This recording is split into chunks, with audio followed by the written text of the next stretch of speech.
Pemirsa, pernahkah Anda mendengar penyakit degenerasi sendi? Ataupun degenerasi sendi ini adalah penurunan fungsi sendi sebagai penopang alat-alat gerak tubuh yang disertai rasa nyeri, sehingga menurunkan kualitas hidup si penderitanya. Pemirsa, jumpa lagi dengan saya Freddy Su Nian Chang yang akan menemani Anda selama 60 menit ke depan dalam acara S-Side Talk, kesehatan untuk seluruh masyarakat Indonesia dan dunia. Sebuah program acara yang memberi informasi mengenai kesehatan berdasarkan penelitian ilmiah yang kuat dan terbukti secara klinis bersama Scientist Home Indonesia. Pemirsa, saat ini saya Freddy Su sudah bersama dengan Dr. Mel Tobing, di mana episode kali ini kita akan membahas masalah efektivitas pengobatan dan terapi yang biasa digunakan untuk penyakit osteoartritis. Ada banyak pendekatan yang dapat dilakukan untuk terapi degenerasi sendi. Tujuan dan terapi ataupun pengobatan degenerasi sendi fokus pada penghentian nyeri atau pengendalian nyeri sendi yang terkena, khususnya sendi lutut. Sehingga tujuan akhir terapi tentunya menolong penderita dapat kembali melakukan aktivitas hidup dan bekerja seperti sebelumnya.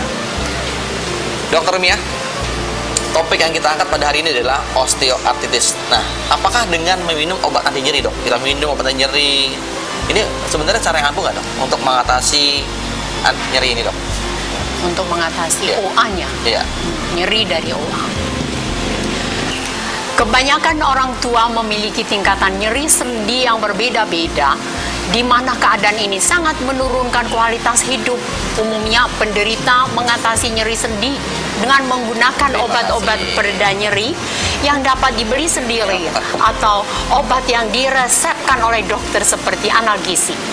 Hampir semua jenis obat penghilang pereda nyeri mengakibatkan dampak kerusakan lambung. Umumnya obat-obat analgesik dianjurkan untuk dikonsumsi bersama dengan antasida. Situasi ini bahkan lebih buruk jika pasien memakai obat jenis steroid. Asupan steroid yang jika berkepanjangan mempengaruhi tekanan darah dan kesehatan tulang. Proses ini mempercepat terjadinya degenerasi sendi akibat abrasi jaringan lunak dan pengurangan cairan sinovial.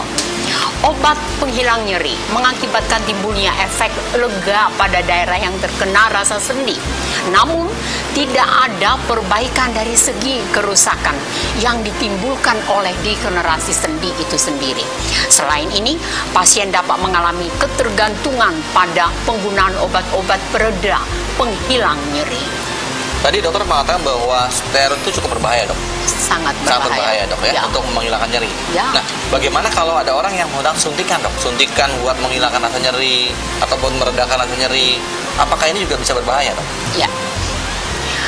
Ada dua macam suntikan pengobatan untuk masalah degenerasi sendi ini. Yang pertama, injeksi asam hyaluronik, obat pereda penghilang nyeri secara bertahap akan berkurang efektivitasnya sejalan dengan proses degenerasi yang bersifat mutilitas. Pada tahap ini, pasien dapat memilih untuk menerima injeksi asam hyaluronik. Asam hyaluronat memiliki kekentalan kadar air yang tinggi, sehingga memegang aktivitas cairan yang melumas persendian guna mengurangi pergesekan di dalam sendi itu sendiri. Hasil yang diperoleh adalah hilangnya rasa sakit sesudah mendapat injeksi ke dalam sendi lutut. Sebagian besar asam hyaluronik yang digunakan saat ini merupakan hasil ekstraksi bakteri dari kulit unggas. Produk-produk hasil ekstraksi ini dapat dianggap sebagai bahan yang sama seperti yang terdapat di dalam tubuh manusia.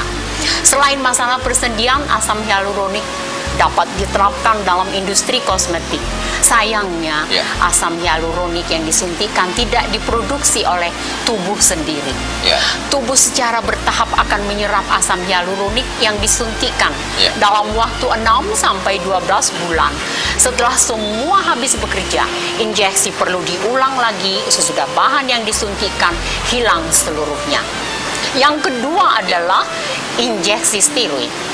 Injeksi steroid dapat diterapkan untuk masalah sendi yang paling luas, termasuk radang sendi.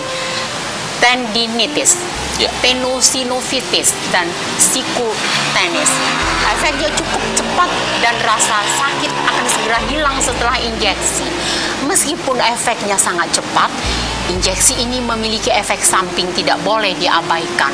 Steroid merupakan golongan kimia yang memberikan kontribusi pada banyak hormon tubuh, komposisi tubuh, dan obat-obatan. Sifat alami steroid bertujuan untuk mengelola penyakit, mengatasi kerusakan dan peradangan, dan diproduksi sendiri oleh kelenjar adrenal. Potensi yang dihasilkan adalah pengendalian rasa sakit yang sifatnya sementara, tanpa mampu memperbaiki tulang rawan yang sudah rusak. Perlu diketahui, suntikan dapat dilakukan tidak lebih dari 3 kali di daerah yang terkena. Hal ini untuk menjaga keamanan karena injeksi steroid dapat menyebabkan efek samping yang parah. Pada pemakaian jangka panjang sering menyebabkan edema atau moon phase, osteoporosis, peningkatan gula darah, dan penurunan sistem kekebalan tubuh jika injeksi muncul setelah injeksi. Infeksi pun akan muncul setelah injeksi. Maka dapat mengakibatkan kerusakan sendi yang disebut artritis septik. Selain itu, beberapa suntikan, terutama bila suntikan langsung mengenai tendon dan ligamen, akan mengakibatkan lisis jaringan-jaringan ini. Akhirnya, situasi persendian mungkin akan lebih buruk daripada sebelum injeksi. Berarti injeksi itu tidak perlu dilakukan lebih dari 3 kali, dokter. Ya, dan itu akan menjadi efek samping tidak baik sekali. Ya. Nah, kalau misalnya seorang itu sudah parah nih kondisi, dokter, ya, apa perlu dilakukan operasi, dok? Kalau sudah parah, memang pada keadaan di mana sendi umumnya lutut sudah rusak parah, di mana pasien tidak bisa lagi berjalan dan lutut tidak mampu lagi menopang berat tubuh, dokter akan menyarankan suatu tindakan operasi untuk mengganti sendi lutut yang rusak dengan sendi lutut imitasi yang terbuat dari plastik atau prostesis sintetik. Umumnya, prostesis sintetik dapat bertahan selama 1 dekade. Tetapi keputusan ini tidak selalu dapat dilakukan dengan mudah sebab memiliki syarat-syarat tertentu yang harus dipenuhi agar berhasil dengan maksimal, dengan baik. Nah, dok, ini yang menjadi pertanyaan banyak orang, dok, ya. Sebenarnya kalau seperti ini, keputusan apa yang harus diambil, dok? Ya, kebanyakan pasien mengalami nyeri hebat setelah operasi. Motilitas sendi dapat perlahan-lahan diangkat. Kendati operasi ini bermanfaat, risiko-risiko yang berkaitan dengan operasi harus dipertimbangkan. Kemungkinan terjadi perdarahan atau infeksi sangat besar. Terlepas dari risiko teknis, masalah lain juga bisa terjadi pasca operasi. Jika bahan dimasukkan adalah logam, kadang mungkin terlepas dari antara permukaan tulang. Plastik sintesis lebih tahan lama, namun masih memiliki keterbatasan rentang kehidupan karena pemakaian jangka panjang. Wow, jadi seperti itu, Dr. Mial Tobing. Jelas sekali, pemirsa, penjelasan dari Dr. Mial Tobing mengenai pendekatan pengobatan medis untuk masalah degenerasi sendi. Nanti kita akan lanjutkan lagi perbincangan bersama Dr. Mial Tobing, tetap di S-High Talk. Science of Indonesia merupakan tempat pengobatan yang memberikan pengetahuan tentang kesehatan berdasarkan informasi penelitian ilmiah terbaru dengan berkonsultasi bersama tenaga medis, di mana pasien yang berobat dapat memahami kondisi dan kebutuhan yang sebenarnya mereka perlukan.